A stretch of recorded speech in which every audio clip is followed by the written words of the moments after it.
So now, let's just go to the phone. All right, so I'm seeing out in the audience.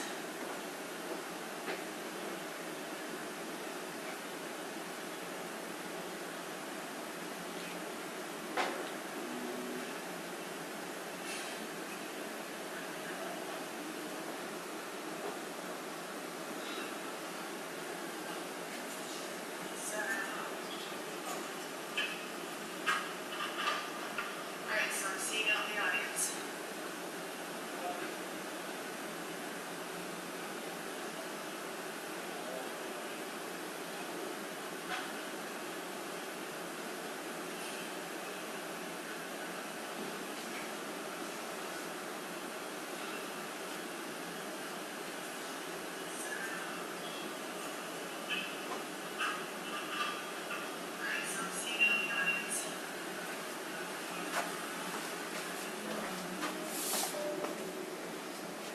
This is on a loop and all things. I'm the same thing over and over.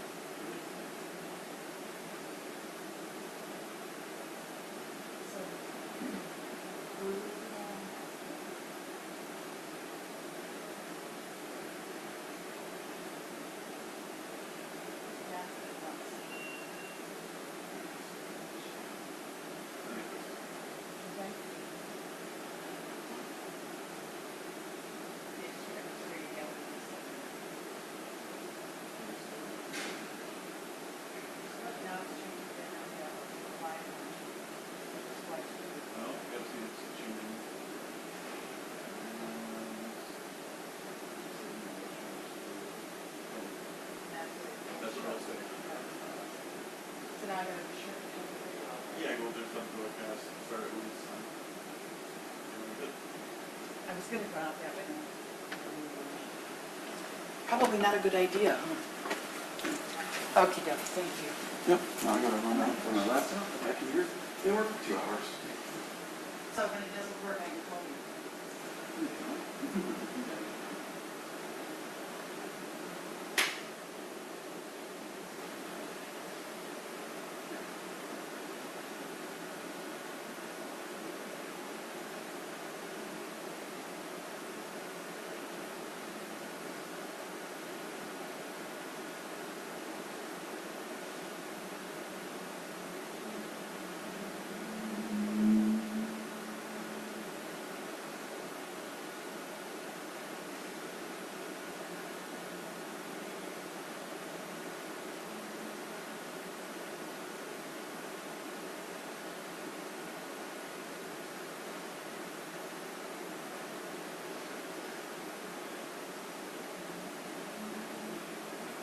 Just a second.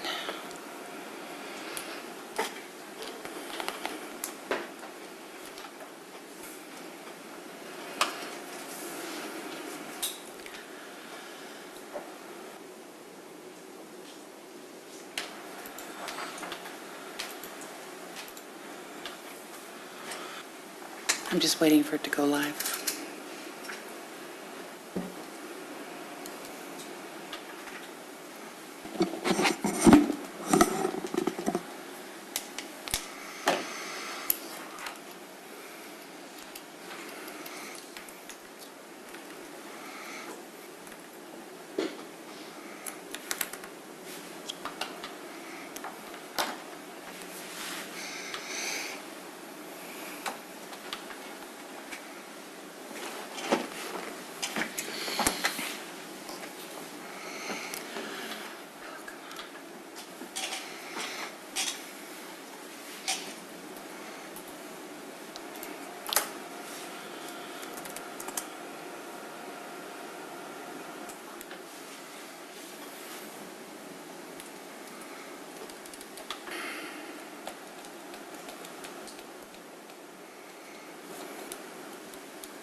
Here.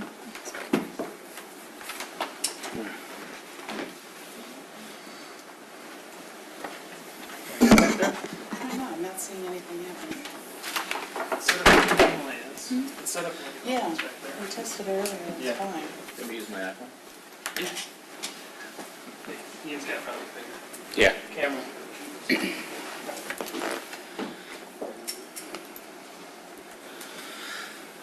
Let me try to refresh it again.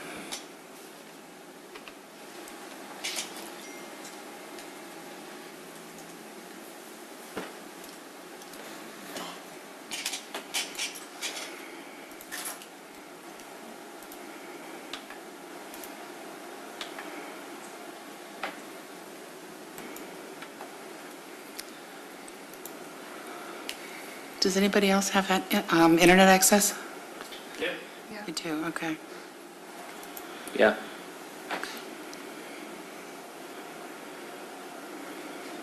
Then we come to Josh. Okay, nope, it's going now. Okay.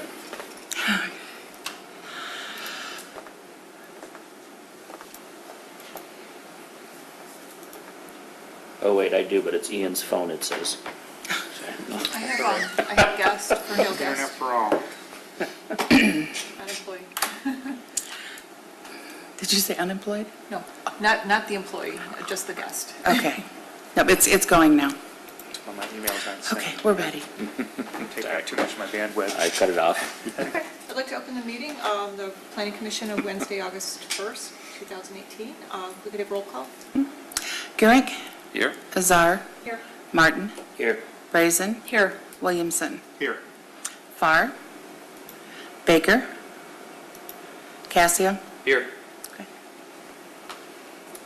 Okay, and we had word from Farr and Baker that they were anticipating not attending. Motion to excuse. Second?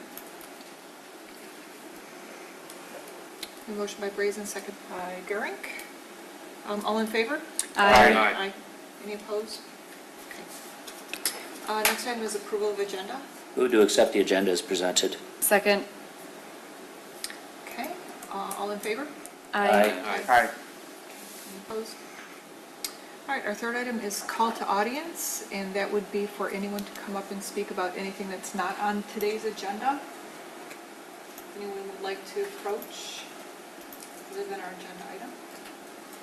Okay, seeing no one, we'll move on to our discussion item, Vester Square. Justin, if you'd like to introduce it. Sure. I'll just give a brief overview of what a planned unit development is. It seems like that was helpful at the last meeting for those that might not be familiar, and just talk briefly about the project, and then the applicants can come up and show some of the designs and talk through how the project could meet the PUD qualifications. So the project we're going to discuss is Vester Square, which is essentially the Search Optics campus at the cross streets of Burdett and Vester Street. And so things that I'm going to cover off in this presentation just to give everyone a quick overview, but what we're talking about today, what's happening and why, what could happen next, and then how we can keep people informed throughout the project and how people can get involved if they're interested. So today, as mentioned, today's really a discussion, an opportunity for the Planning Commission and community to review the concept that's being presented through the lens of a planned unit development. No actions or votes will be taken today, but the Planning Commission really, they will advise the applicants on whether or not they meet the threshold for a PUD and the eligibility. If it does seem from the Planning Commission that the project meets the criteria in the PUD ordinance, then the next step would be a formal application and a public hearing here at the Planning Commission.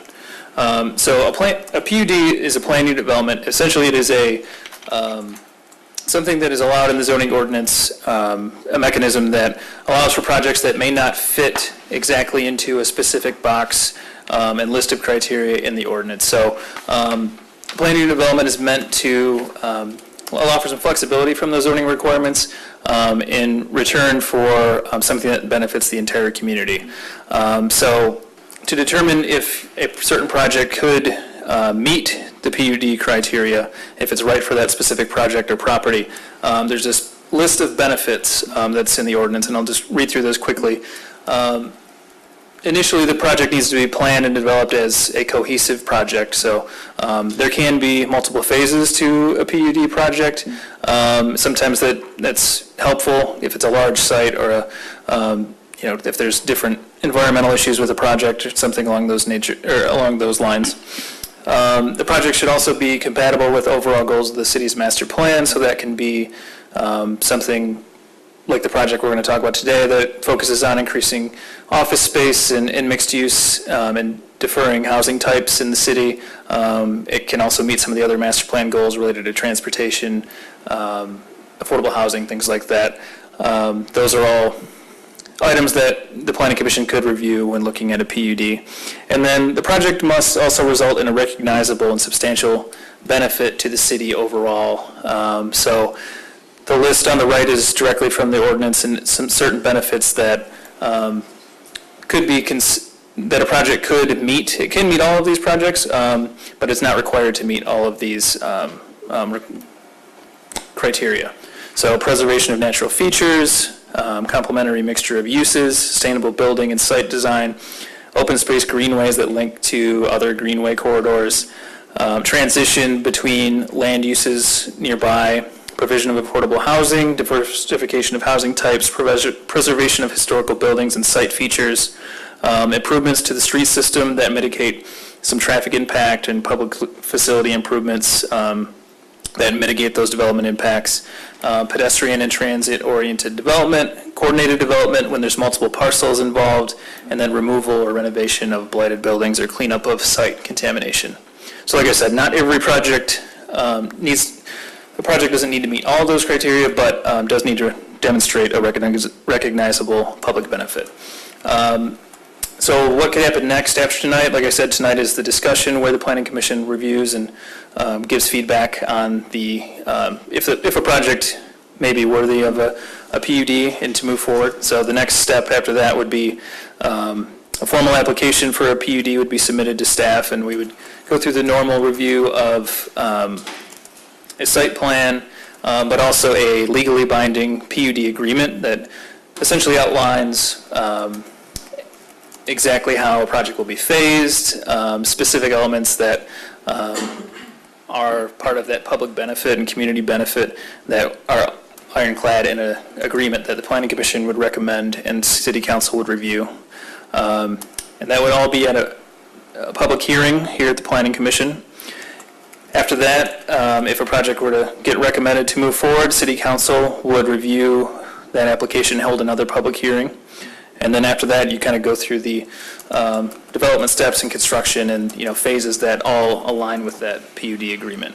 Just to clarify, the legally binding agreement, that's executed by the mayor, correct? Correct. So would there be a public hearing at City Council then too, as I recall? Right. Okay. So the public hearing at City Council would approve the agreement and the site plan that goes along with it. All right, thank you.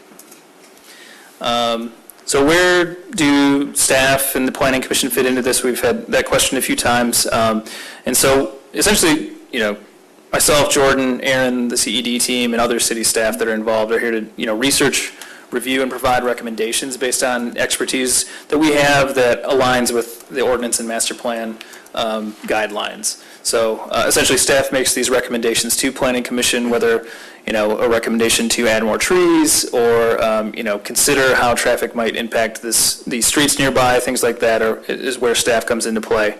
Planning Commission considers those at the public hearing and reviews other questions throughout the public hearing, and then makes recommendations to City Council for their considerations, and then that application and agreement, if they're recommended by Planning Commission, they go to City Council also at a public hearing, and then City Council is actually the ultimate decider for anything related to a PUD. So this is the early stage of this project, I would say, but we did create a project website at ferndalemi.gov/projects/Vester Square.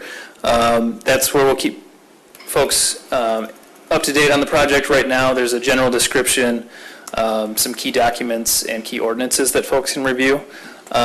We also are happy to email anyone who'd like to be part of a neighborhood email list on, when we update the website, when a meeting's coming up, things of that nature. We've done that for other projects, and it seems to have been helpful. So on the project website, there's an email button where you can email ced@ferndalemI.gov, and we just basically start a neighborhood email list and keep people informed that way.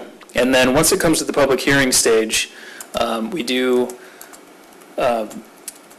publish notices in the Royal Oak Tribune. That's not because it's our favorite paper, but it has the circulation numbers that meet the criteria according to the city ordinance and the Michigan Planning and Zoning Enabling Act. And then we also mail to all the occupants and property owners within 500 feet of the project.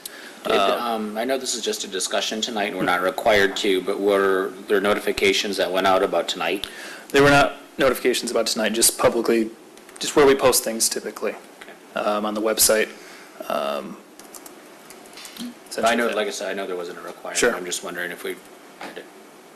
Justin, quick question. I see the project website there, and I was wondering, how can you navigate to that when you're just on the city's website? On the city's homepage. So we're kind of cleaning that up right now. Essentially, there's a development projects link on the first page that directs you to a list of some other projects, and there's a link there that will take you to this page. That's not connected yet, I would say, but Okay. there is a development projects hub that's kind of being updated right now that has some of the other projects we've spoke about here and other projects in process and completed. But that's kind of the final step we need to make with that. So right now, can I navigate from the homepage to any of those project sites? Not Okay. as of tonight, no. Yeah. Just wondering, because I've tried and I couldn't find anything Right. before. So. Yeah, not as of tonight. There's kind of a placeholder page there that'll be updated. Okay. So I'm happy to answer any questions about the PUD process that anyone might have. Regarding tonight's project, I can give a little brief overview about that and then turn it over to the applicants. So as I mentioned, the development team at Search Optics has been meeting with staff recently just to talk about, overall plans for the campus. It was formerly zoned M1, limited industrial. It was recently rezoned to general commercial C2 recently. And so if you're not familiar with Search Optics, they're a marketing and research firm in the city. They have their main campus, and they also have a co-working space nearby called Incubizo that was recently approved through the Planning Commission, and as well as Voyager Restaurant there. So there's been a concept plan presented to staff that obviously was in the Planning Commission packet, will be reviewed tonight. But it's a mixed-use project that combines some existing buildings and some of the progress that Search Optics has made in that corner of the city with some exciting new options that include some public space, more retail space, and some residential space, and I'll let those folks get into that.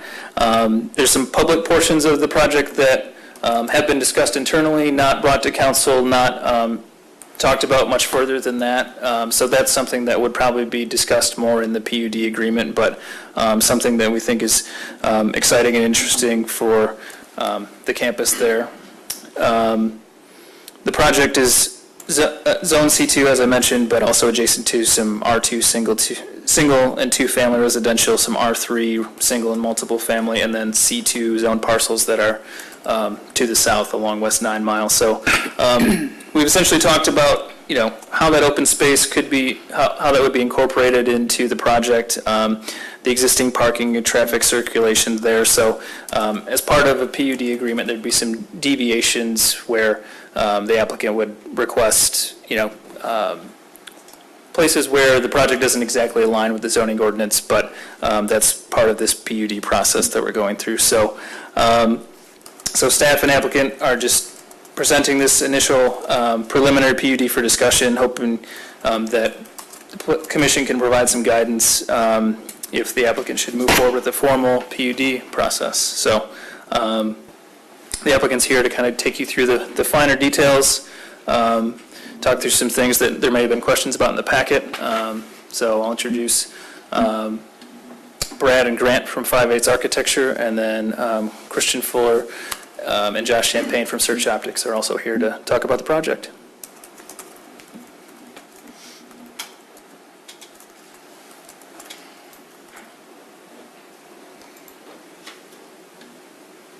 So I don't know if you want this up quite yet, or...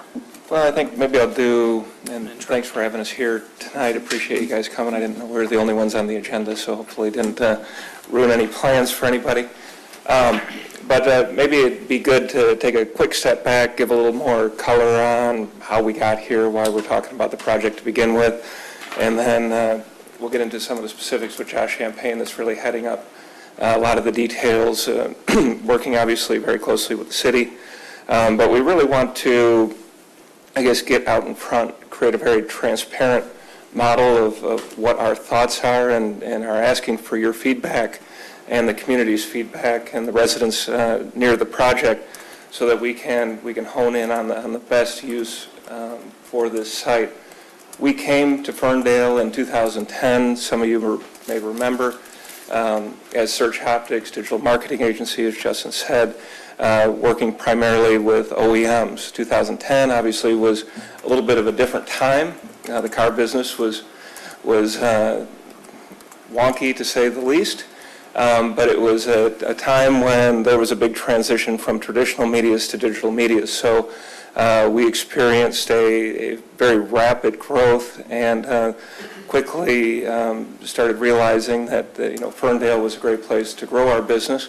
And certain disciplines we found that are best to fill here versus our other global offices. So it's been a wonderful place for Search Optics. But as Search Optics grew, we also realized that there was a little bit more to the area that we actually were in. One of the first things we did, there was a City of Ferndale abandoned impound lot on the north end of our property that we purchased from the city. And took down the razor wire and a few of the abandoned vehicles, and there was a bunch of old bikes, and cleaned that area up and turned that into, I guess, a more sightly parking lot for the facility. We then moved into, there was a moving company that had a warehouse that actually had moved out and abandoned that. We acquired that building, and then there was a gentleman who had a car refurb shop. He had a back injury and was retiring and getting out of the business, and we acquired that. And then we started to realize that this was a great place to start something beyond just Search Optics, but something that could be much greater to the community in terms of mixed use. And so we were able to subsequently purchase 5 houses that were kind of on Vester Street, sequestered between a tire shop and the road, and some railroad tracks and Burdett Street.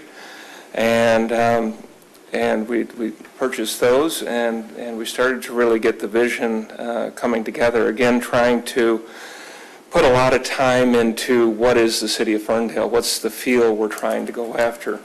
As Josh knows very well, we have offices globally, and we try to fit in, but also putting a little bit of our unique DNA.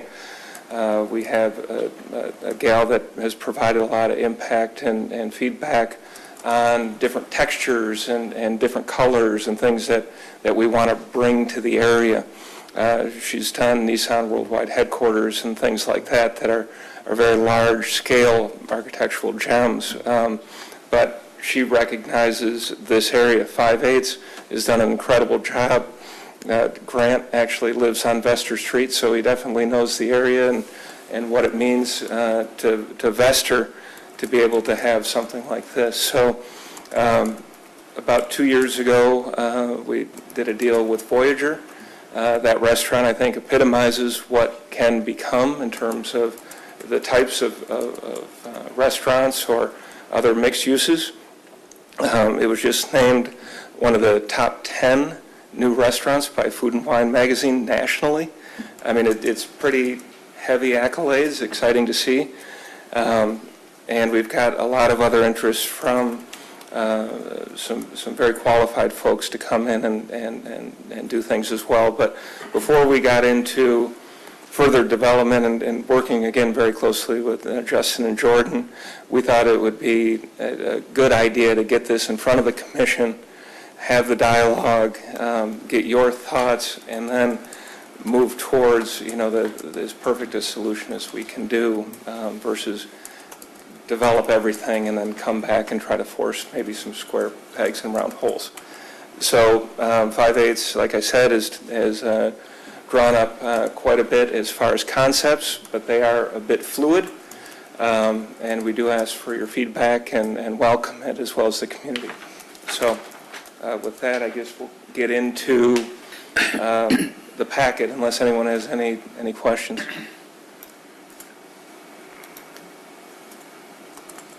All right. So if you can see here, this rendering is the original that I talked about in 2010 with the houses, this moving company and their small warehouse here. This is actually Voyager. This is the Search Optics building. By about September, Search Optics will be on this side of the street in a brand new cutting-edge facility. I do invite anybody to come by and take a walk through. It's going to be quite something. And then this is obviously the impound lot. This is we call it the chop shop, but that was the car refurb facility. And then different phases, obviously font way too small to see on the screen, so I won't pretend to do that. As we go into the different types of mixed uses, these are the two buildings that we're proposing. This particular building is glass front and back. It creates quite a striking approach, and we have some other drawings as we move in. But the idea is as you're driving east on 9 Mile, really to have a feature to the city and kind of an east side anchor. This building, we continue to evolve on how that will look. These are solar on top. We have a couple different versions on what that would be, but potentially mixed use here, and then residential, and a restaurant or an event space up on top. If I may, what's the function of the shorter building with the peaked roof? I'm sorry? What's the function of the shorter building? We've had several concepts, but either like a open marketplace, similar to like a Rust Belt or something like that, all the way to potentially a higher end restaurant or a brewery. We're also very, very, very in tune to parking and some of the challenges that the city faces, not just the city of Ferndale, but I guess any city that is growing. So, the balance of how we would have a restaurant, we do regular counts on what Voyager brings in. Voyager runs probably 70 to 100% capacity, virtually all open hours. Yeah. So we got a pretty good idea on seats to spaces. So, to fill the rest of the open commercial with restaurants is really not an option. So we're looking at other things in terms of, you think of like Shinola, where you actually have, maybe a higher end production facility that, you could have glass, but people are able to walk by. It's not heavy traffic going into that. The traffic more is coming from the restaurants, but walking by some of the space. So, and we have interested parties there as well. I'd advise you to look at competing space too, because if you're thinking along the lines of a marketplace when you consider this, we've got Rust Belt just engaged in a longer term lease, and then is it Iron Ridge that's got the open marketplace not that far from where you're at as well? Right. So as you're exploring that, I hear you on the restaurant, and I think you're dead on, but the marketplace may be a bit saturated as well, depending upon the type and concept. Yeah, one of the concepts, and again, just in transparency, would be more of a, think of like an art museum type thing, where you would have, a array of museum-style books, and then have maybe tapas or something that's served along with it. So completely different than maybe what you see at a Rust Belt, but I hear you there. That is, what we don't want to do is have competing businesses in the city, obviously. I mean, competition's good, there's just a Competition. saturation point, Yep. so, cool. And I'll just kind of brush through. This is the building that's currently Search Optics, and then this is the Chop Shop, which this is a potential rendering of what that would look like. We would stay with the original structure, create glass doors like Search Optics currently has, which will convert completely to Incubizo once Search Optics moves across the street. Also very aware of the need for green space in this area. Josh and I walked around on foot today again. We do that somewhat regularly, but there seems to be a very big need to create more of that park-type atmosphere. So we want to build that into the project as well. Here's a pretty picture of the blueprints I was just showing you.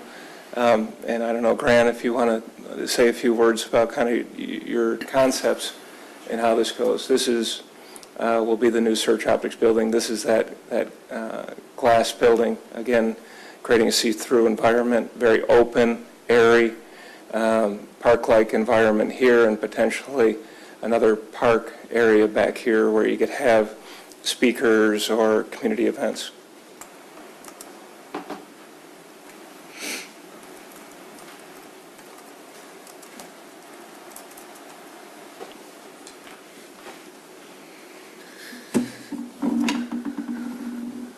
I think these drawings were slightly out of order. It might be helpful to, if I could find. So here's kind of a larger scale site plan to start with, but basically the section of Vester to the east of Burdette would be vacated, and that would be the primary location of the open space of Vester Square, and kind of creating that public area that these existing buildings that are either have recently been renovated or soon to be renovated would all face this public space, and then the two new buildings that we're kind of proposing. This one here would be that two-story shed-style building, and then down here would be the mixed use, which would be 2 floors of first floor retail, second floor office space, and then some residential above, and then with that either event space or restaurant type assembly space up on a 5th story, kind of overlooking the whole development. All the parking up here is existing, and then basically just extending it down here. Down here is a lot that we have to keep open for ITC to service the power lines that kind of run along the train tracks there. So that's one kind of limiting factor that we've got on the site. Have you considered, sorry to interrupt you, have you considered burying the power lines as part of the project? The ITC lines? Or any of them? I noticed in your Yes. concept drawings, you've got power lines running through. Right. Yeah, you speak. We've started the conversation with DTE about that, and we've got a packet of information they're requesting from us about future power consumption based on use, and whether that's something that they can partner with us on, and then they will be able to put together the feasibility of whether that's worth it or not. And can you clarify for the 5-story building that's new there, to the south of that, is that sitting right on 9 Mile, or what is the shadow of that building impact? So there's that tire shop directly to the south, and then an oil change shop. Okay, so no houses. No. With the question of it being, what does it shadow? It's our property is what that would shadow, because being on the south end of it, the way the sun comes through, it's our spaces, so we're going to incorporate that into where the shade makes the most sense for us. Cool. Thanks.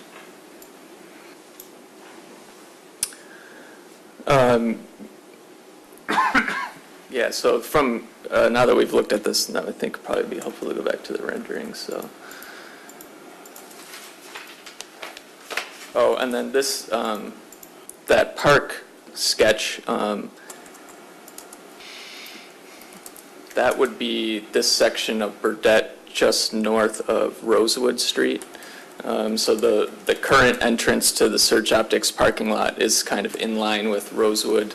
And then this is where we're proposing, and this is kind of an optional phase or optional component of the project of kind of vacating that section of Burdette and creating that pocket park there while still giving access to the residents here with the garage that is access. Jump in on that.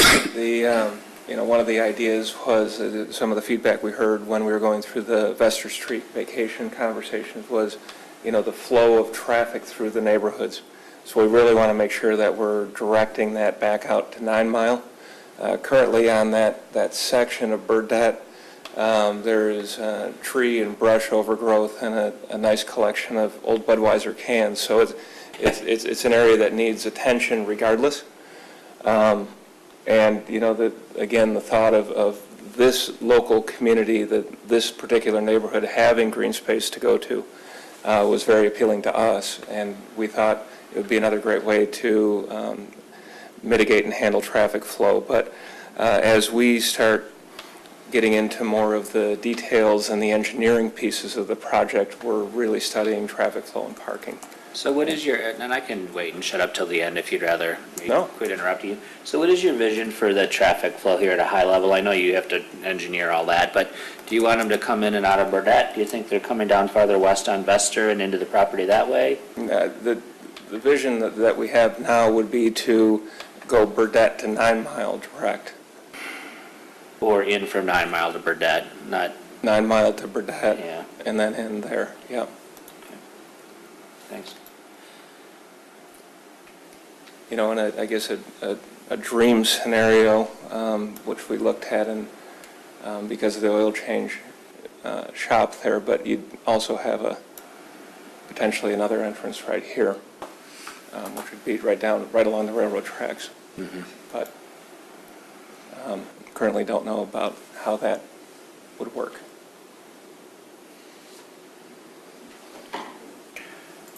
Are there any concerns from the railroad's perspective about access for maintenance? I mean, would they accomplish that on the east side? I guess this is more a question for our folks, unless you guys know.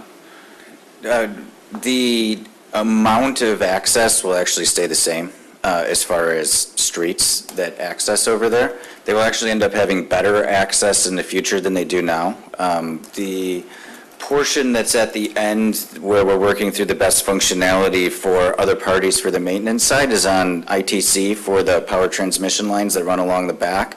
And we've showed them some preliminary site plans, and they actually, they're generally in agreement that since it's all flat and parking in the back, that's easier for their trucks. And so we have an easement agreement with them in general to get back to the power lines. So I don't think that there's going to be anything that ends up being an issue as far as that goes. There's still access for them, the same as it exists today. So this first rendering is standing on the sidewalk on the north side of Vester, looking east towards kind of that shed building, which the center line of that would be aligned with the center line of Vester Street, and kind of creating some signage along that front. This building on the left is where Search Optics will be operating out of starting in September.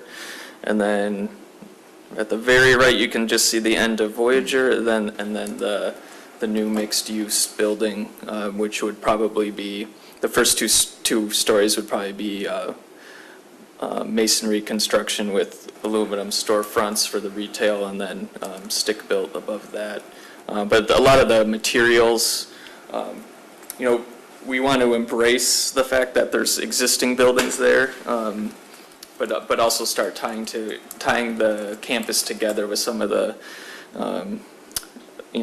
design language that we're bringing to the both existing buildings and new buildings. This actually is an addition that's getting built on the south side of that existing masonry building where Search Optics is moving towards. And sorry, Grant. That Search Optics building that you see there, one of the ideas, and those of you that know the building, it's just a very unattractive brown building with no roof on it that's sitting there. But one of the ideas, as we've been talking with the city, is the need for event space for the city events and other types of things. So this front area is actually, we want to have it kind of alive and vibrant with different traffic, even though Search Optics is the primary occupant there.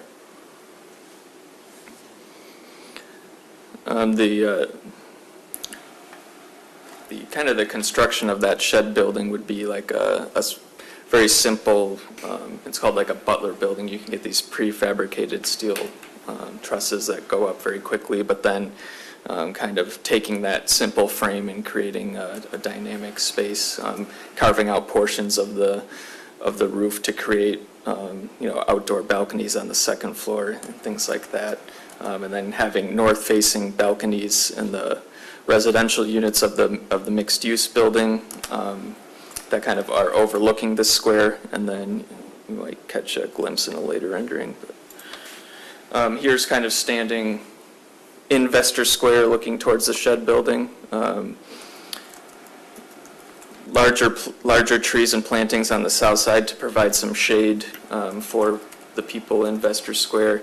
This is kind of just a flex space with loose tables and chairs that could be moved if they're, for special events where Josh has even talked about closing part of the vehicular drive for certain events like art fairs or food truck rallies or things like that. So they want flexible space that can be used by the public on a day-to-day basis, but also for larger events.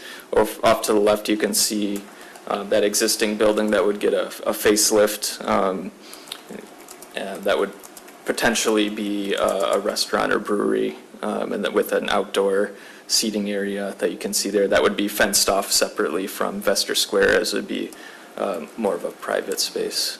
One more piece on that is, we're really happy with what Grant and the team came up with on the surfaces here, because, not only do you create a green space instead of just a cement walk or masonry or something like that, but you're able to access utilities very easily. So if there is water or any other DTE going underneath there, which I believe there is, it would allow for much easier access than a paved environment. Yeah, you can see the pavers that we rendered are kind of semi-pervious and allow grass to grow in between them. So you're also not creating a huge stormwater issue by just creating a large impervious surface. It's a cool concept, I like it. Yeah, it's also sturdy enough that if you had to get a service vehicle in there, it can support it. Driveways are getting made out of this type of paver now. Here's kind of standing on Burdette, looking back towards the mixed use. There's Voyager. And then potentially we've talked about using kind of that south facade of the current Search Optics building that will become Incubizo. Is kind of monolithic brick right now. It's got a couple small doors on it. Possibly activating that facade with a mural or even rotating public art that could be changed every year or so. And Dan, those power lines there are ones that when Grant showed us these original drawings, we're like, wow, wouldn't it be nice if it was just those poles, because there's about 18 transformers and 67 lines hanging off them. So Yeah. those are ones that we'll want to address.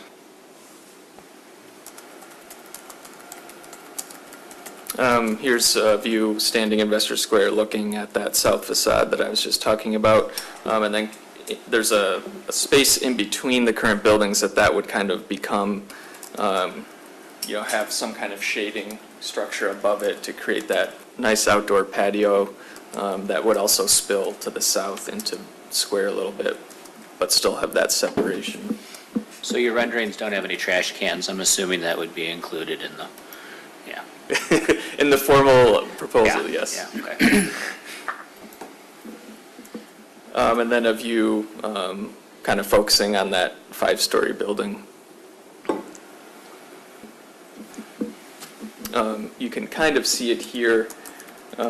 We've talked about kind of creating a connection above the vehicular drive here for pedestrians to move between the office space that's on the second floor of that building and the shed building without having to cross the driveway.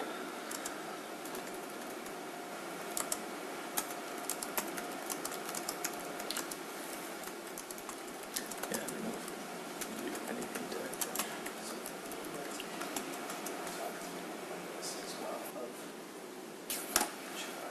Okay. Do you have a print?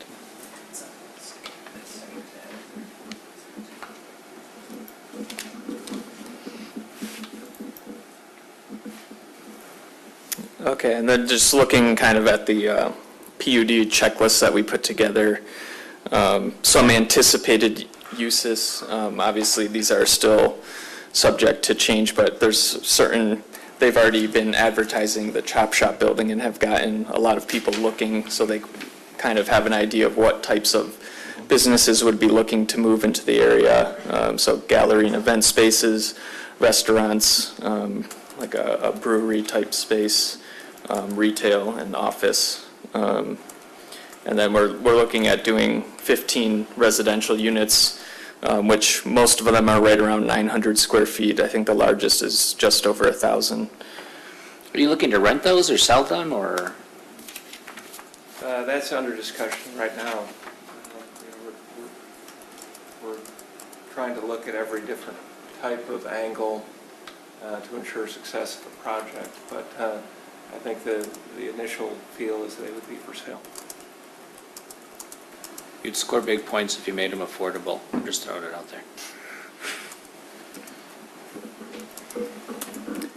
there. So kind of just going down the checklist of that PUD in the ordinance, shall be planned and developed as a cohesive project. So we're kind of in this preliminary master planning phase where we're starting to look at the design language of all the buildings on the site. Probably when it got to actually building them, the first phase would be kind of doing the site work, the parking, and prepping for the buildings, and then building the shed building first, and then eventually building the mixed-use building. But thinking about them all at the same time, while we're also currently working on the Search Optics new building, 531. Brad and I designed Voyager, so we're very familiar with the design language of that building.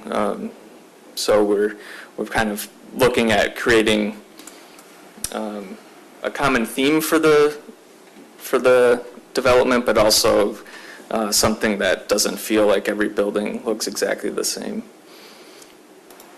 Compatible with the overall goals and recommendations in the City of Ferndale Master Plan. So we're looking to develop a previously underutilized area, enhance community life in the 9-mile Grand Trunk corridor, including the integration of green space, diverse housing options, and then providing a variety of building uses within one area. And that's very pedestrian friendly.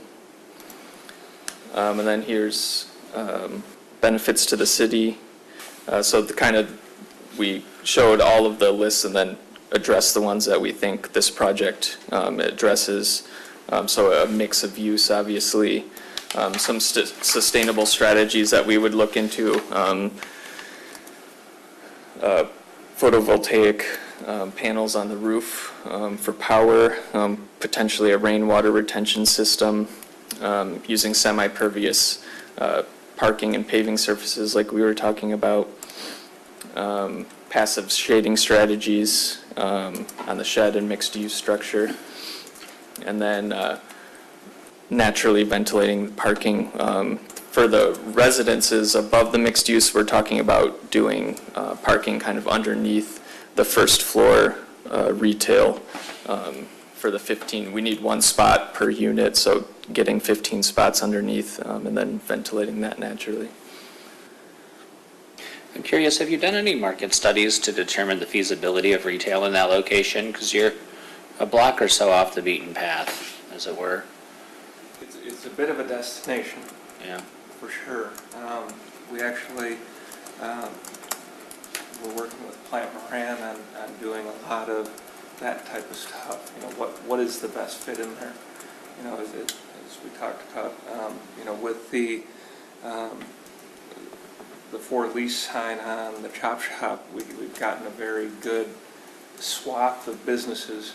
And it seems to be, as Josh and I were with a coworker at Voyager before we came here, and it's like, you know, I think what we're getting is a lot of people with ideas as they sit there and have dinner, because you've probably received over 100 phone calls and inquiries, and the types of businesses are quite varied.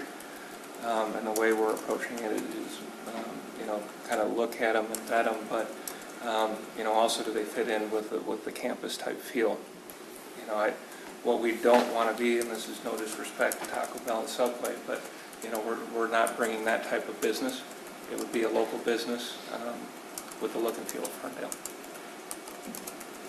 Yeah, Christian mentioned the sort of breadth of type of businesses that we're seeing that are very interested in the space, and people are really recognizing the value of being part of the community and being in the neighborhood. So I think that we're really seeing a sort of mix in there of different type of people that want to be involved and recognizing the walkability to downtown, the walkability from the neighborhoods, and really being that kind of close to proprietor relationship with the community that the off the beaten path necessarily isn't such a negative. I think that maybe it can be a positive in some ways, and that's the kind of you know, environment that we want to be able to create.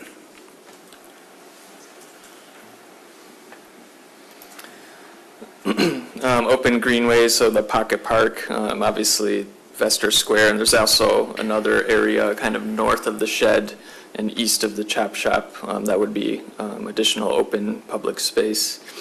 Transition areas from adjacent land uses, so the Pocket Park would help kind of serve as a transition between the R2 use across Burdette and then the commercial spaces in the PUD.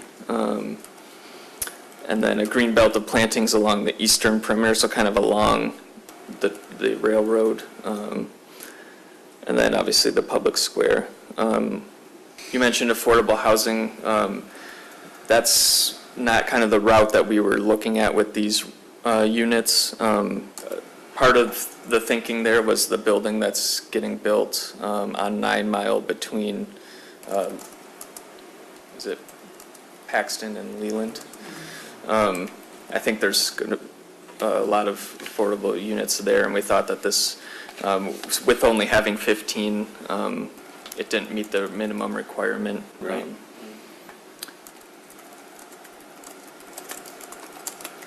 Improvements to the public street system, so redirecting the traffic along Burdette, kind of creating that offset at Vester, instead of having Vester continue east of Burdette, having that parking lot entrance be a little offset from that to kind of discourage kind of that way of approaching the site in a car. We do want to encourage that way of approaching the site as a pedestrian, though.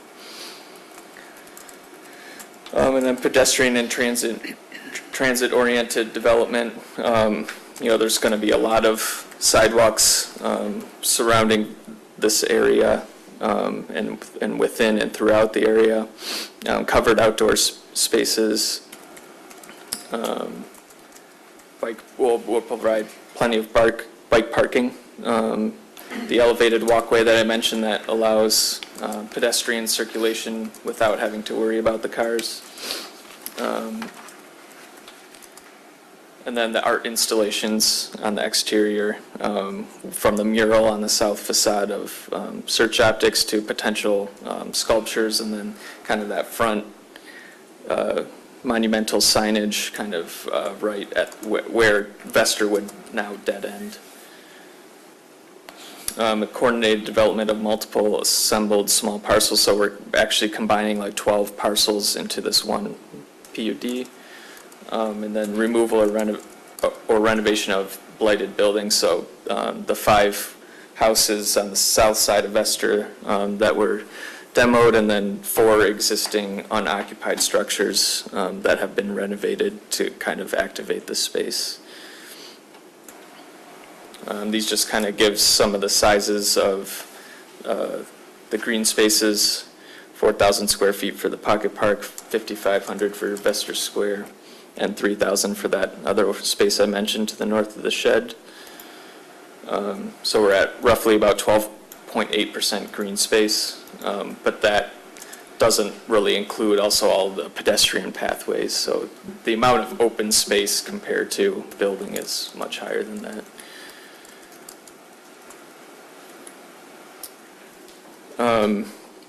This was one requirement that we saw in the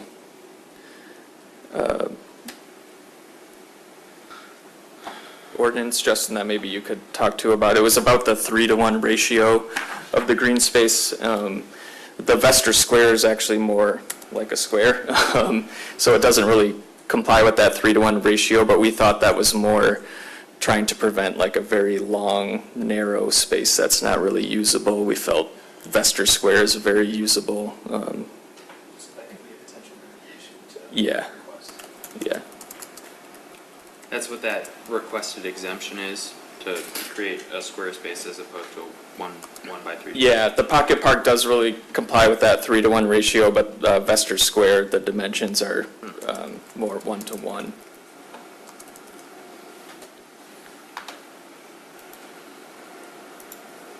And then the sort of the other variances or exceptions, that mixed-use building, we're proposing 5 stories at 65 feet tall. I think currently the ordinance maximum building height for C2 zone in the ordinance is 45 feet currently.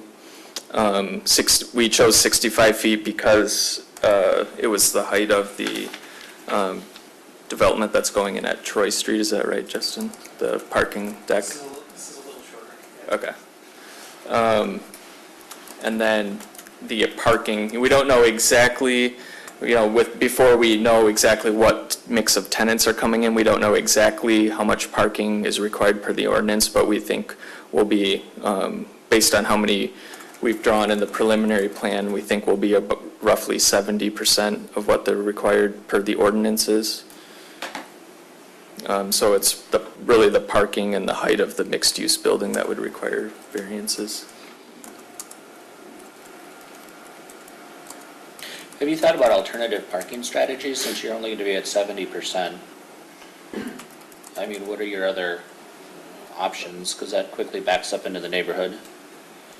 Well, today, as we were walking the property, we were kind of going through different ideas. Going underground in Ferndale is not that appealing to me, especially because every project I see that has a hole deeper than this is filled with water, whether it rained or it didn't. But one of the ideas, and we haven't even talked about this yet, is but potentially putting a flat platform over the big parking that is drawn right now. What I don't know is what ITC says about that, because that would all be under their transmission lines. Obviously, you'd have a lot of room there, but I don't know exactly. We'd have to investigate what the exact ordinances are on that. But that would, in effect, double the parking space. And then, potentially 20, 30 years down the road, when everybody arrives by hovercraft and beams over, you could convert that into other usable space. To the point about the parking as well as our sensitivity to making sure that this is still very comfortable is the reason that you hear some of the ambiguity on our specific uses, is because that's going to end up really dictating what we are able to appropriately put here. So that's also a very sensitive conversation for us as well. Sure.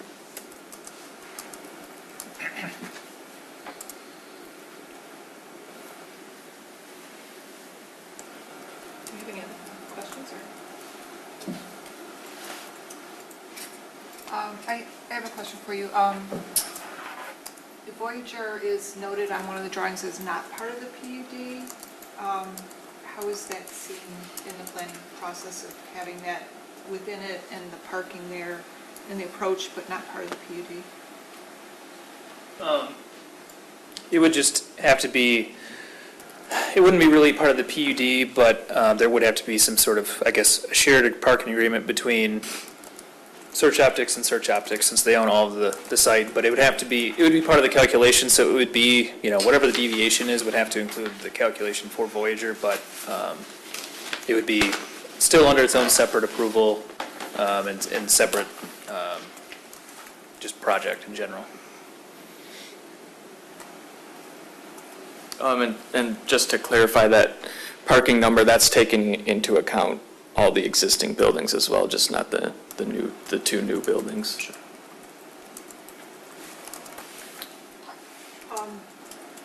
And by closing off part of Burdette, but not all of it, it makes a bit of a dead end. I see that the residents on that upper corner of Breckenridge, East Breckenridge and Burdette, they have access on the east side, so I can see why there'd be some continued, but from the planning standpoint, does it make any sense to maybe narrow it or keep some green? Is there, that next north side of East Breckenridge, is that a public green space, or is that something that would make sense to connect? That could be a consideration, certainly, just bringing that, I mean, I think what's the width there, 34, so it's plenty wide enough for a drive aisle. So you're saying just bring this pocket park potentially north all the to the Otherwise, it's corner. something the city would have to maintain, and it would have otherwise a backside that had no use. Yeah, that could make a lot of sense. Thoughts along those lines? And then it connects to that Is top it piece as well. park, or is it public? The north side of East Breckenridge? At the start of I can't recall. I think it is a privately owned parcel. It's well maintained, and there's American flags. It looks like a war memorial, but I think it is privately held. Another question is, the mixed-use building, is there a alley or easement or something on the south side that would make it viable to be right on the property line? There is an existing 10-foot easement between Voyager and the tire shop that would be maintained, so there'd be at least 10 feet, probably a little bit more, between that new mixed-use building and the tire shop to the south. So for fire access or something like that, would that be would that be a concern then? I don't know that it's wide enough for a fire truck. It's a pretty narrow alley there. The Vester Street was vacated earlier this year by City Council. I think it was this year, maybe end of last year, and so all the city departments kind of weighed in on that, and so they're generally familiar with this in ways that they could fight a fire. This access, that's the first access north of 9 Mile, would be planned in a way that fire could access that area there or pull into the square if something were going on. So, And the backside of the building. right. Either way, the fire department would have to bless this in the process anyway, right? Exactly. I Yep. wonder how much space was actually there between. Yeah, the 10-foot alley that's just south of Voyager between the tire shop is pretty narrow. Search Optics has done a good job of, I think, maintaining it over the years, but I mean, it's, but definitely not really accessible for vehicles right now. Another question, we didn't really see elevations of the other side, but the west elevation didn't have a lot of glazing. Are you going to have a view toward 9 Mile, or is that more, do you picture that more as a blank slate? The main circulation for the residential units is along that south facade, so maybe some smaller scale openings, but nothing like the north side where we have large walls of glass. Except at the 5th floor where we would have the event space or restaurant, commercial space would have views in all four directions.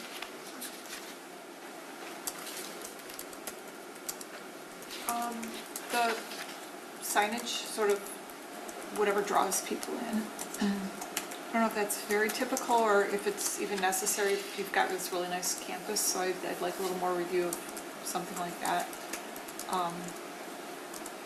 And again, the idea of stacked parking is great, but as Chair Baker pointed out, we don't allow parking structures as single use, so I don't really know how that would work out, but I'm creative team, Yeah. you'll figure it out, so.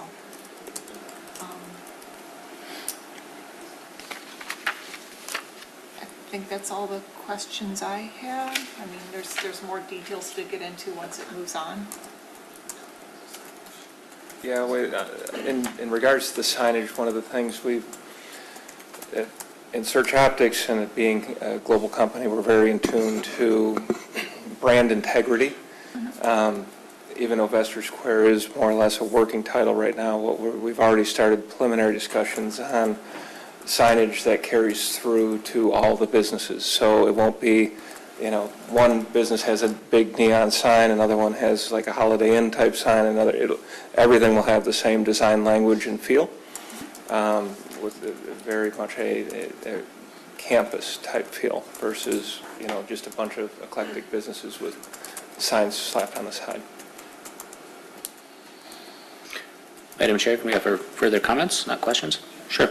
A couple things. One, thank you guys for your continued investment in Ferndale. You're great members of this community, and that area is so much better since you moved into it.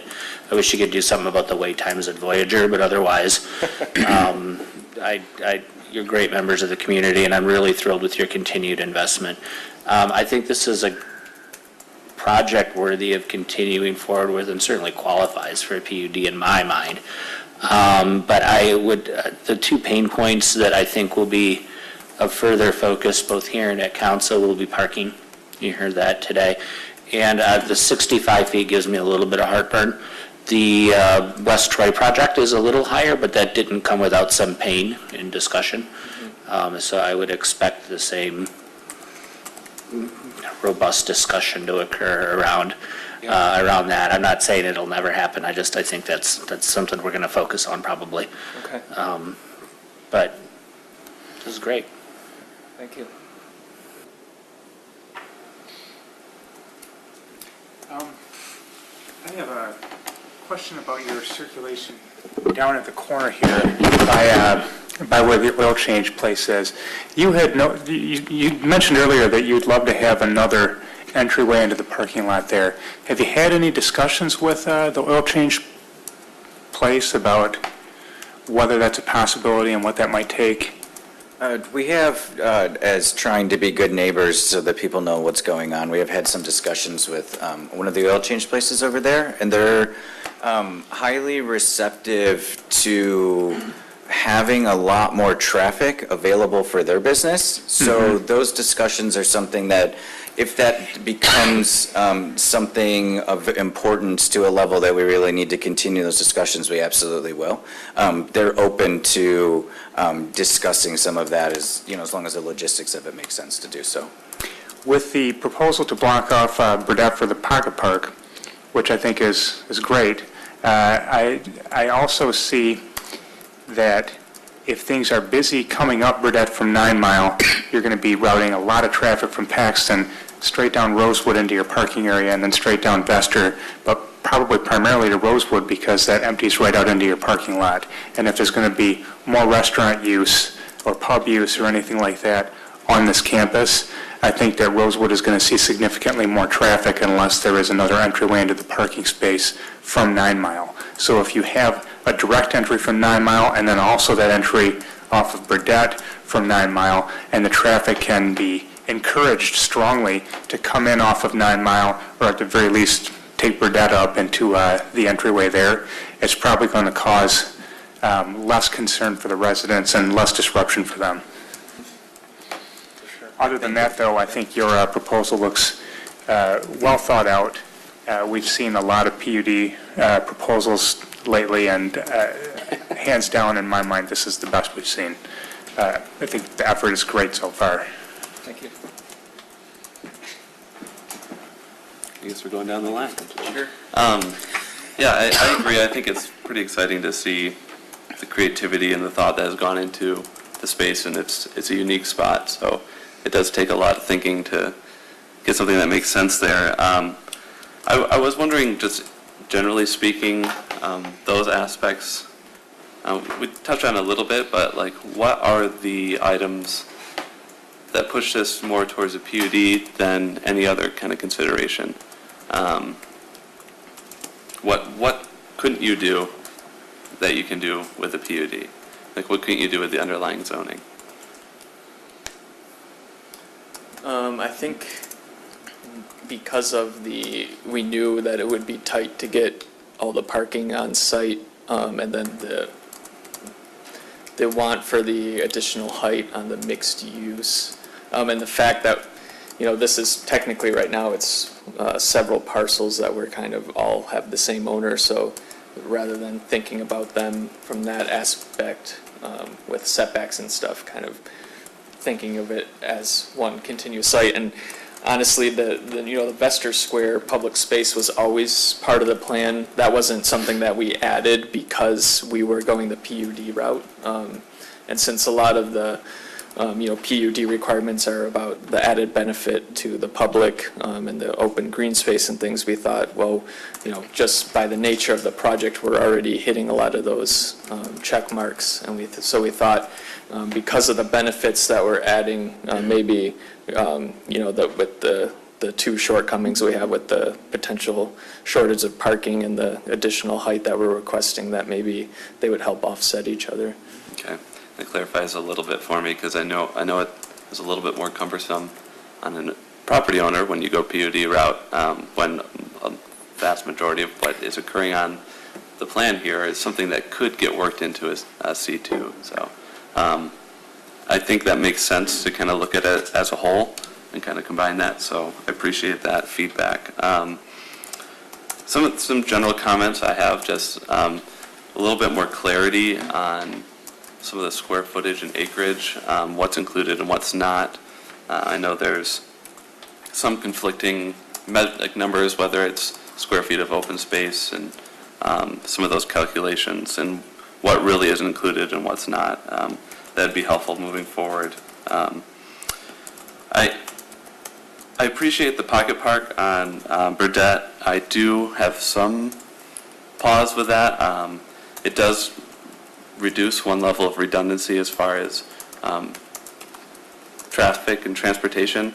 If for some reason Breckenridge gets blocked off at some point between some houses in Paxton, that's the only exit. So I don't know what the city's kind of perspective is on that, but and I know you kind of discussed that street, and it's a little bit, there's, like you're saying, if there's bottles or trash kind of collecting there, I think that's something that might still be a concern with a pocket park there. It's not enclosed with other uses surrounding it. There's not additional, the eyes on the street and that sort of thing. So I actually have greater pause thinking of it as a park than just a kind of a through passageway for traffic.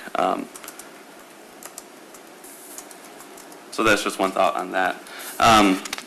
I guess some of the other questions I had is just, I know it looks like the building, the mixed-use building is up several steps up. I imagine that's to kind of accommodate some of the parking below grade, as well as not to get too high with that parking. Just kind of looking at universal access or ADA, just kind of everybody being able to use this the same way to access it from the same location. I think that change in elevation is a little bit of a concern on that. But I understand kind of where the thought kind of came from.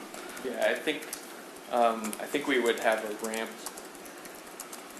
There would be a ramp both on the east and west side of that building, and then once you got up to that slightly raised level, there'd be, a fairly wide sidewalk in front, so once Yeah. you get up to that level, you can kind of access all the People can funds. all But yeah, use the same space. the reason we did that was just to have a little bit less that we have to dig out beneath. Yeah, so if that elevation is almost integrated a little bit better in the surrounding context for, kind of closer to universal access kind of considerations, I think that would kind of go a long way, especially crossing out to that public square.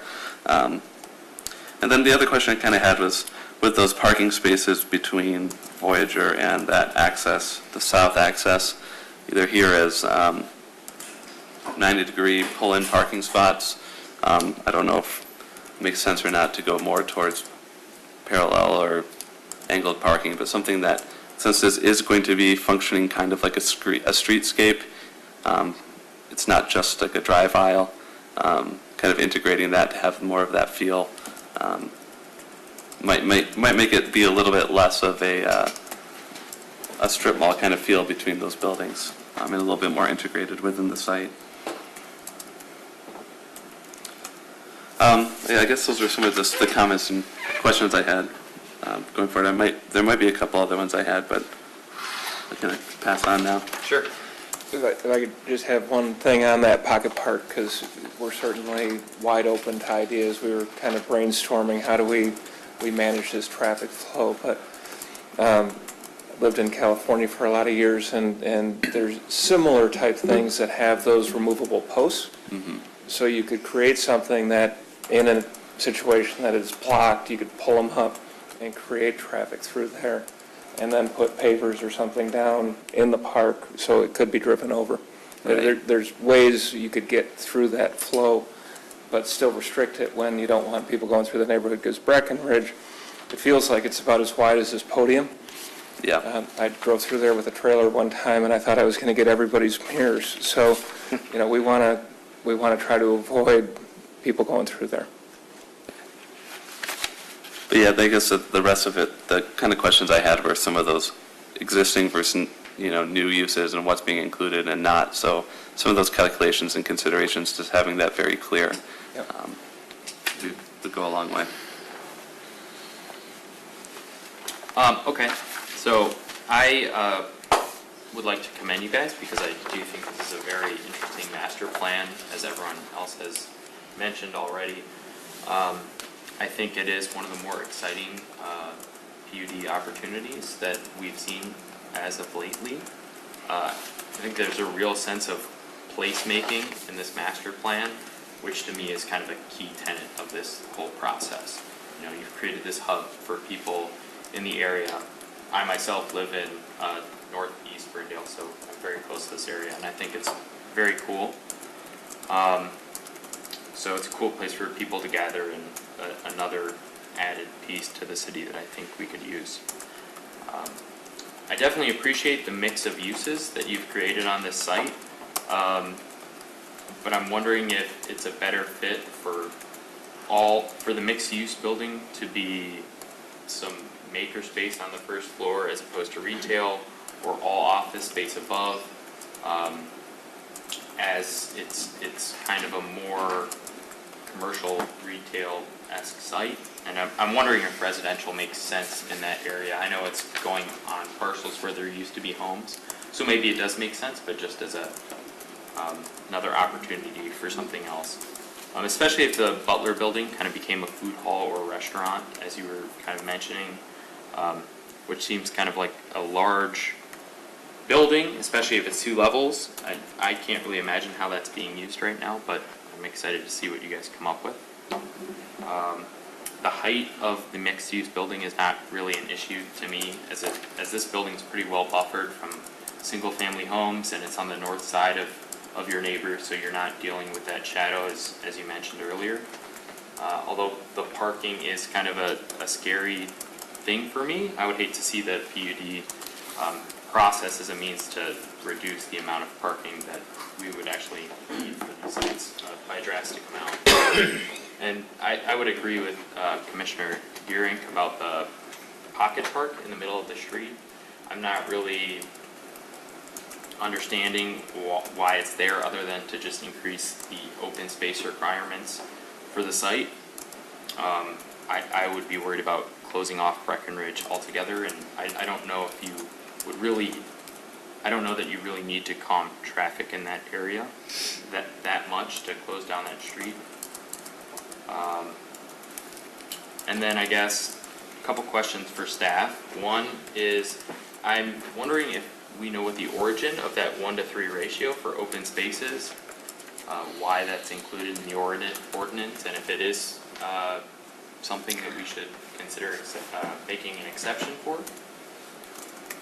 So I don't know if you have an answer to that. I really don't, but I can kind of ask, and actually, I'm not sure if anyone on the commission was part of that ordinance being created, but we can do some digging. It's, in each PUD that we've seen, it's been kind of one that we're like, does this really make sense? I mean, of course, we want open space, but I think there's probably a better way to describe it. I don't have an issue with it being a square. I mean, I think that's a great piece of the site. I'm just wondering why that's included, and if there is a reason we should think about it. My interpretation is that it should be at least a 1-to-3 ratio, and I think that is left out. I think the idea is so that there's, all the open So you don't space have to isn't have- linear, and that that's would make why they sense. say there's, there can be an exception for that, if you're making it the case that there is a needed greenway, so it can be more elongated.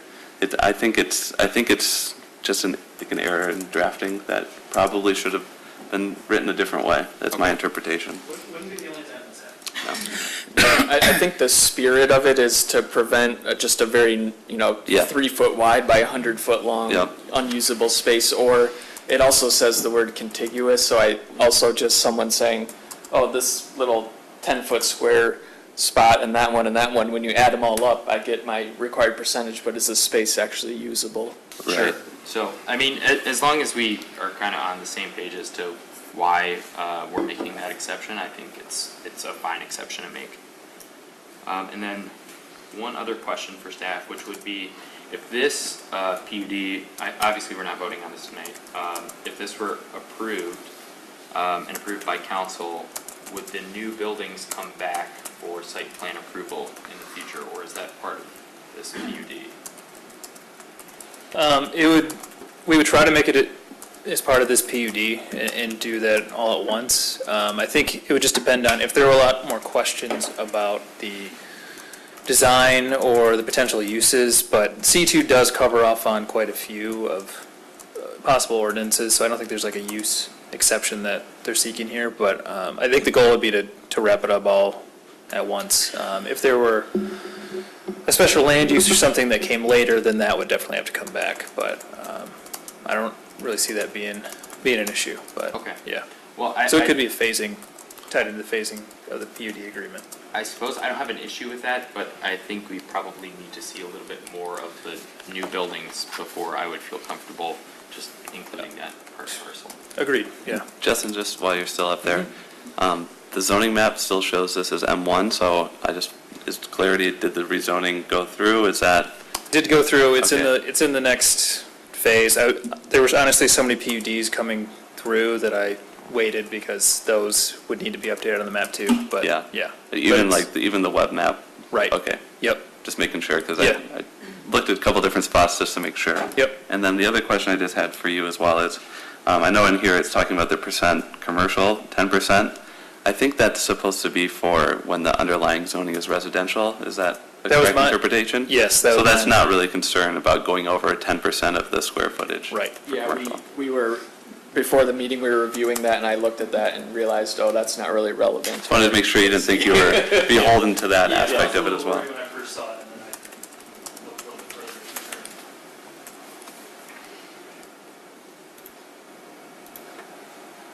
Those are all my comments. Sorry to jump on you there. Oh, it's okay, no problem. Touch briefly on one point about residential being Oh, if you included. could please come up to the, To your point about residential being included as an element, we're already, at this point, really putting a strain on the parking requirement. The residential requirement is 1 per unit, so that's kind of our lowest parking requirement. So if we were to continue with more commercial, that percentage would get even more drastic. So I think at this point, as we look for strategies to address the parking, whether that's shifting the commercial spaces and actually kind of figuring out who the tenants are and what the actual uses are. I think keeping residential is of a benefit to this project. And I think that's okay. Yeah. I just think that it's on the city's wish list to have more office use, and this potentially would be a good location for that. Right. So, But I understand. I don't disagree, but we would have to come up with a more cohesive Understood. parking strategy with that. I concur with a lot of the comments that have already been made, but can you speak to any community engagement, or have you talked to your neighbors, anything like that, and what that process has been? Sure. So Christian mentioned it a little bit earlier about us wanting to get out in the public so that we can get some of that feedback. And I mentioned it a little bit earlier that we have, approached some of our neighbors to the south of us as well. And you brought up the question, I don't have very good eyesight, I'm sorry, Michael. You brought up the question about why the pocket park on Burdette. And it's from feedback that we've actually gotten from our neighbors that we have met around us, that some of the concerns, we're trying to incorporate solutions to some of that. So we have reached out to our neighbors, and this discussion that we're having with you is, some of this sounds, like very positive feedback, is going to put us in a position where we really do want to go out and continue eliciting some of that feedback, so that the next time we come through here, we'll have a lot of that stuff worked out already.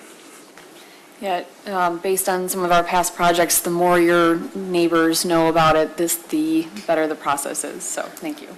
Agreed. And actually, I didn't ask for public comment on this. It's not a public hearing, but if there's anyone that would like to speak to this or ask questions, if you could come up to the microphone.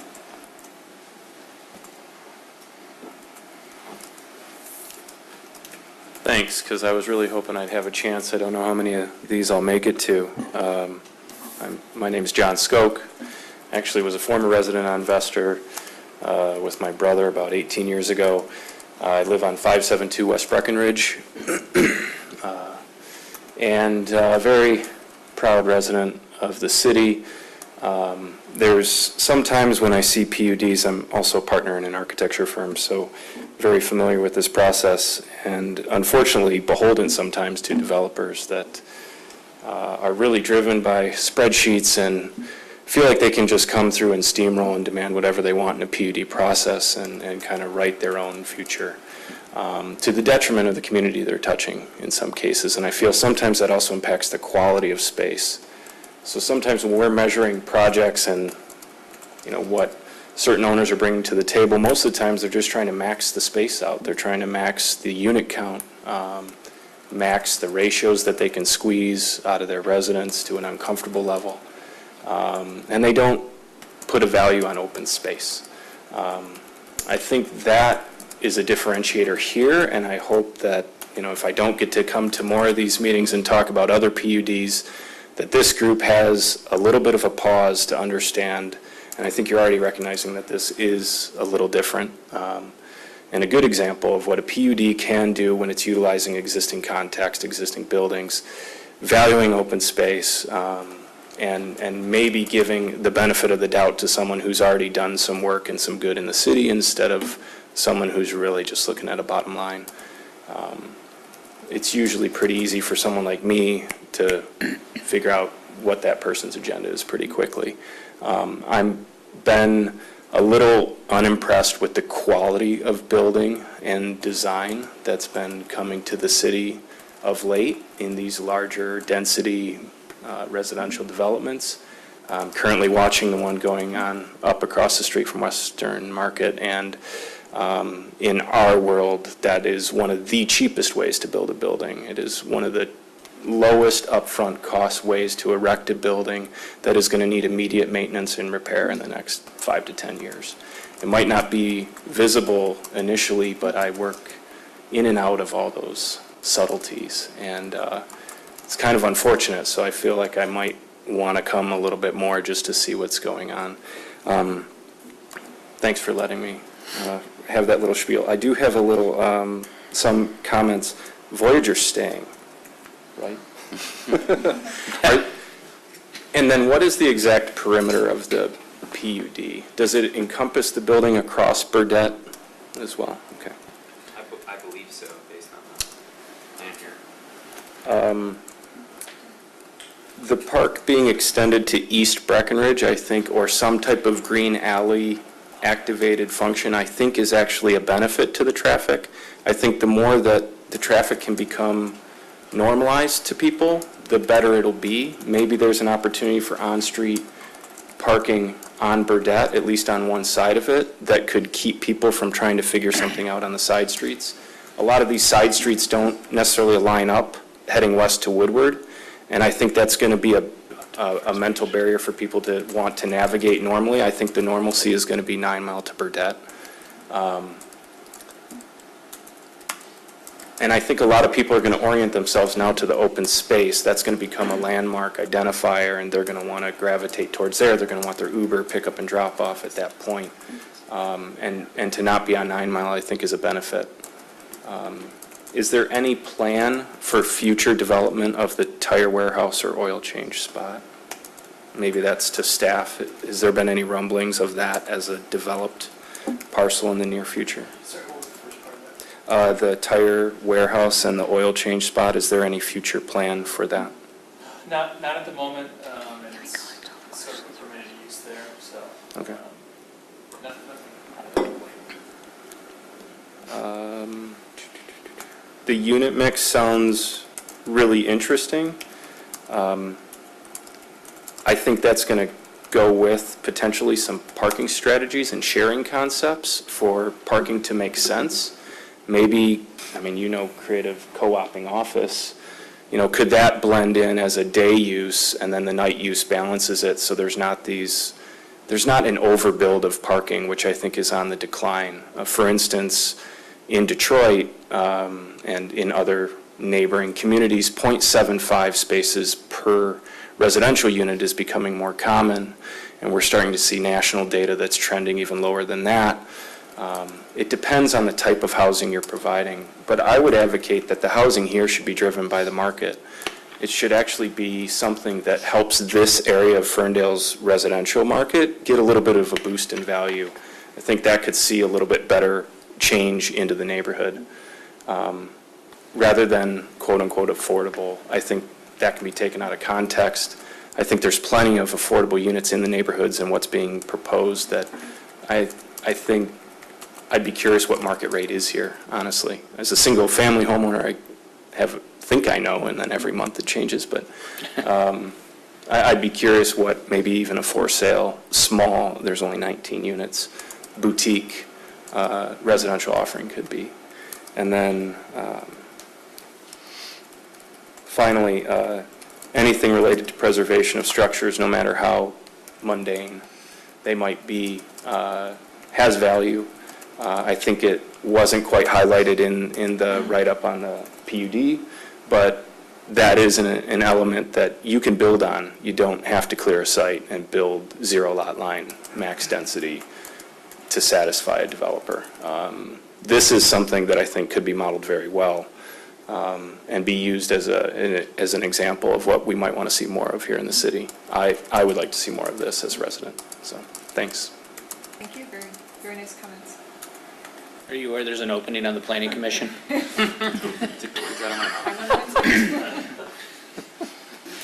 I'm serious, there's an opening on the planning commission. Were there any other public comments? Anyone else like to?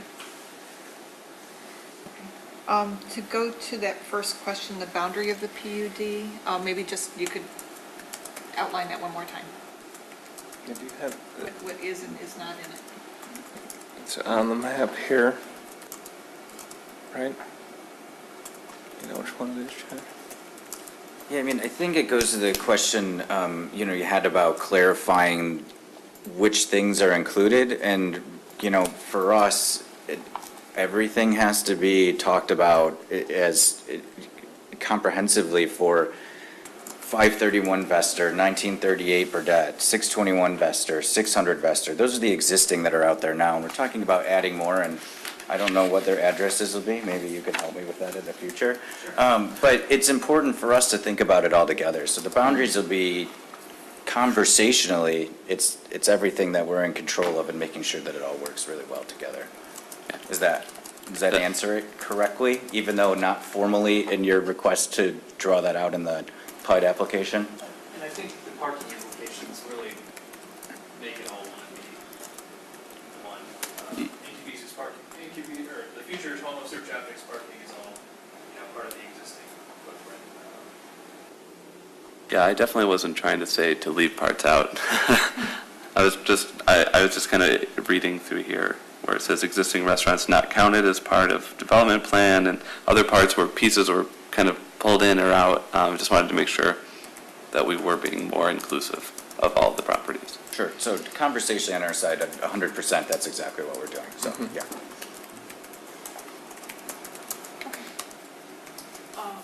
Any other questions? And then, Commissioner Martin, I think you started with the thought that this may meet the criteria for bringing back as a PUD. I don't know if anyone had exceptions to that. We recognize that there's a couple of exceptions requested, but again, they have our feedback to go and address those gratefully. Anything else? I have just a general question. I was going to leave it for staff, but the proposed Gainsborough Greenway development, just some maybe clarification on that one. Sure. So a few property owners, Search Optics being one, and then others that are located along Gainsborough, inclusive of Iron Ridge and those projects, they've kind of been getting together informally and cluing us in from time to time. They have really bought into, I think, a lot of the Ferndale Moves vision and some of the improvements that Pleasant Ridge has made with Gainsborough Park over the years, and the big investment that Pleasant Ridge made there. And so there's been talk of, how do we connect all these places together? And so there's been some informal conversations about, maybe it's the Gainsborough Greenway that we're adding a bike lane to Gainsborough as we speak, and maybe that also includes a walking path and things like that. It'll take a lot of coordination privately and with the city as well. And so we haven't really had, a lot of conversations to date with council and planning commission, things like that, but we'll definitely keep you informed. But mostly we're just talking about, okay, when are these roads going to be resurfaced? Is there a mural program or wayfinding signage that, directs people to get to all these places? Because there are a lot of, I think, hidden treasures and some budding businesses that are all in these corridors that really pair nicely together. So nothing formal yet. Yep, just kind of just curious on that one. Yep. And then into part of those discussions, bring in ITC and Grand Trunk, Yeah, for sure. Absolutely. Can I offer a little insight on our side for the Gainsborough Greenway that you mentioned? Between that and then what Justin just mentioned about sort of the community engagement things that are throughout the city, I can say that we're sort of inspired by those initiatives, whether it's the DDA's Art Walk map, and maybe that's something, because we hit on it a little bit earlier about how we start to incorporate some art on our side. We know that some of the people that are doing some things north of us are very interested in that. So we start to look at how that community engagement goes from downtown over to where we are, over to the north of us, and just throughout, and looking at some of that overall sort of win-win types of things going out there. And so when we think about the Gainsborough Greenway connecting people on a pedestrian side down to where we are, that's very exciting for us. So, I guess thank you for helping, with those initiatives throughout the city, because that's inspiring for us to continue doing the kinds of things that we want to do and be a part of.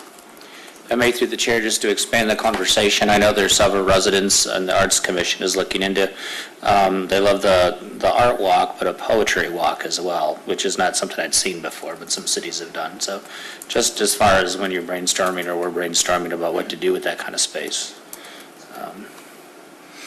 My poetry skills are sorely lacking, so it will not be mine, but. Any other questions for us, or?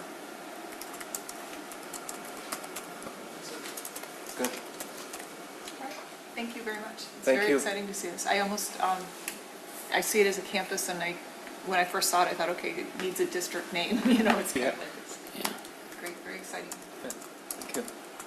Appreciate it. Right, Justin, do we have administrative items tonight? Just some brief updates, nothing formally complete yet, but just an update on a couple of ordinances. So staff's been researching shared parking agreements and looking at the current ordinance of where we're at. In talking with the city attorney, there's, probably updating the section of the ordinance that could provide, an option if a shared parking agreement were to lapse, change ownership of a building, something like that, making sure that in the ordinance there is the option that the use would have to either meet the parking criteria or payment in lieu is something we could explore. The current ordinance, which we've been doing, requires these parking agreements to be recorded with the Register of Deeds. So that's something that's tied to the property. In looking at the last three parking agreements that I've been a part of, all three of those were for 5 years.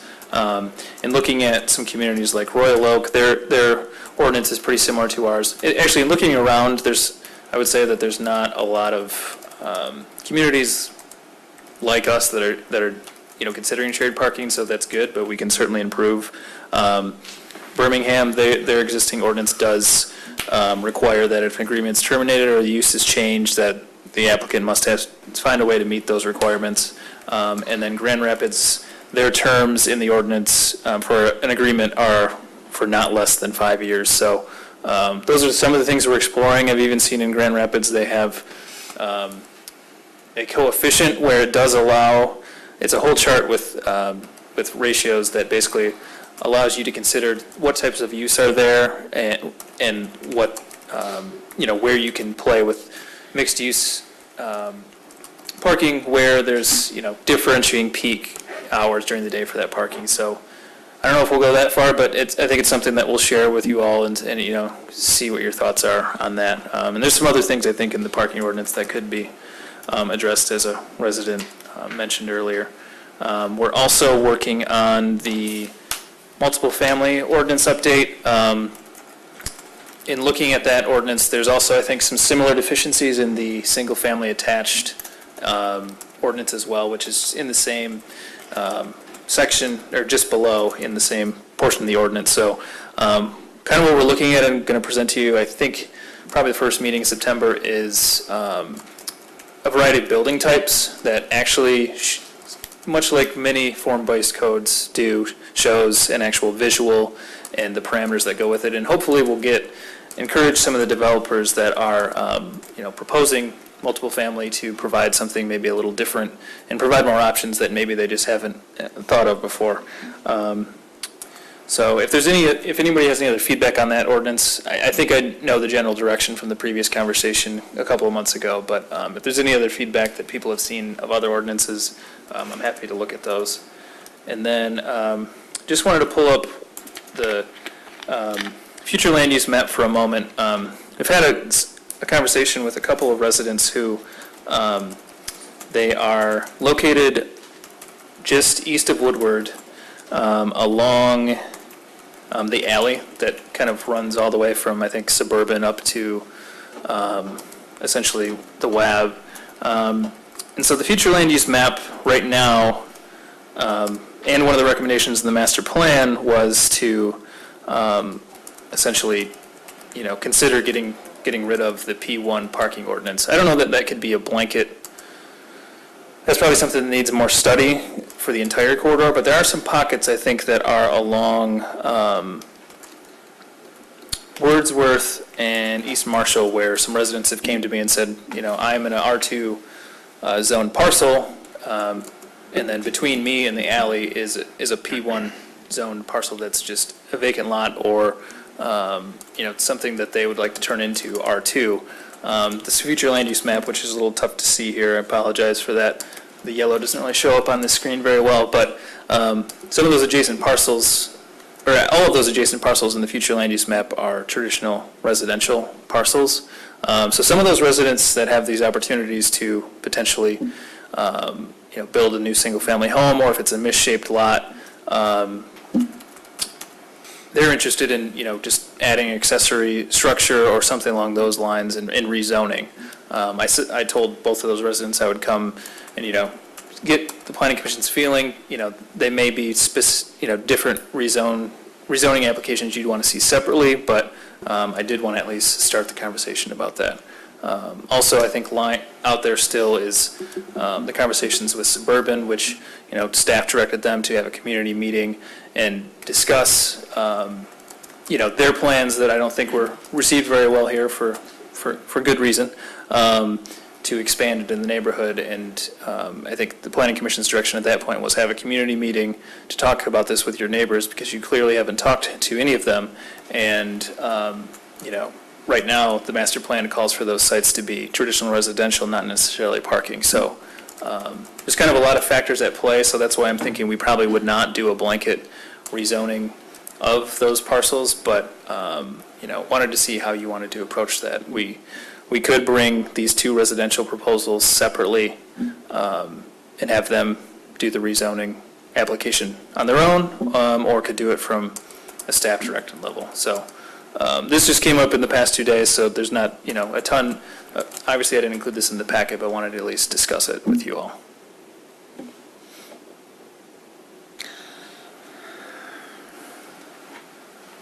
So one of the parcels, I should say, is actually, I think, in College. So the red parcel that's here is, zoned for commercial. In the future land use map calls for commercial, but the one parcel to the east is zoned parking. So adjacent to that is R2. So the request would be to rezone that to R2. It's a misshaped lot, like I was saying, that you couldn't build on its own, but as a combined lot, you could add accessory structure or add on to a home, something along those lines.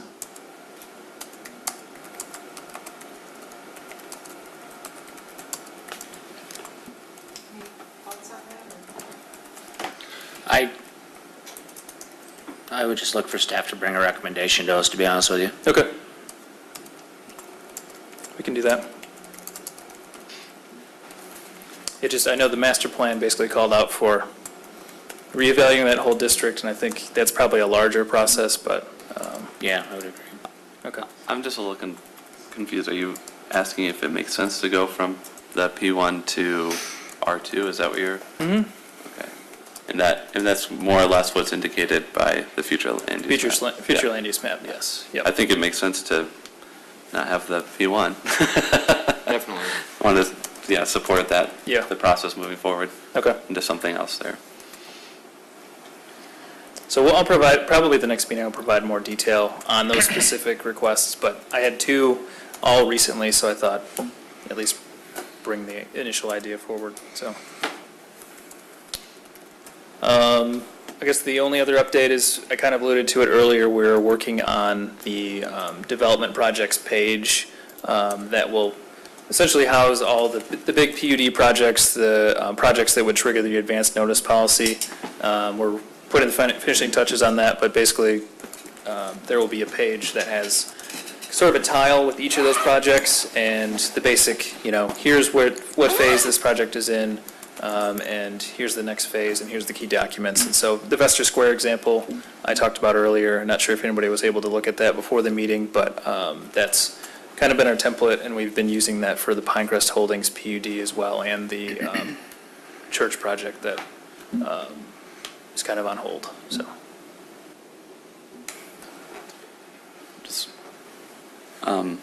Just another comment, since we're kind of discussing some of these items. We kind of got to it today with 1-to-3 ratio for the open space in the PUD, but we've had a number of other kind of questions come up now that we're looking at PUDs. Mm-hmm. So I don't know if it makes sense to kind of revisit that PUD language, if we're getting out of it what we're expecting to be getting out of it, if the things are written in there as we want them to be. I'm not exactly sure about when the PUD language had been kind of updated within the ordinance, but there's a number of items in there that sometimes don't think are necessarily clear, or we're getting the kind of outcomes that maybe were intended.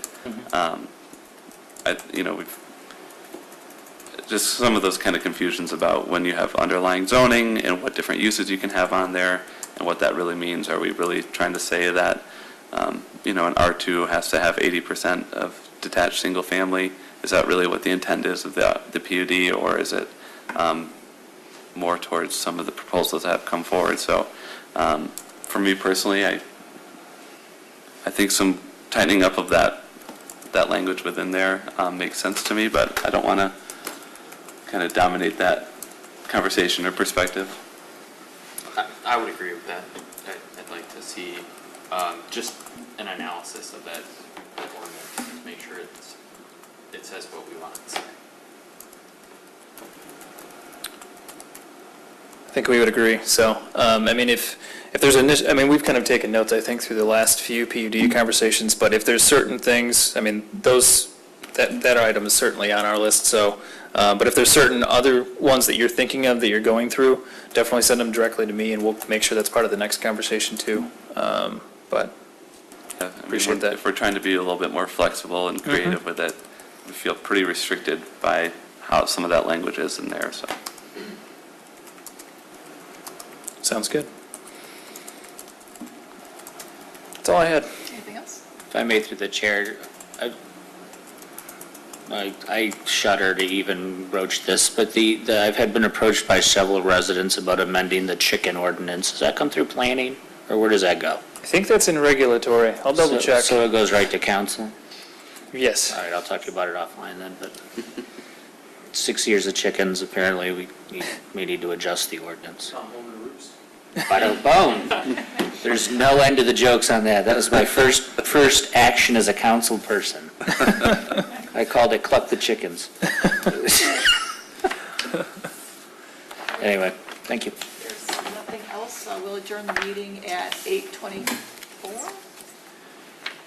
Thanks, everybody. I know. What are we gonna do? What are we gonna do for the next 2.5 hours?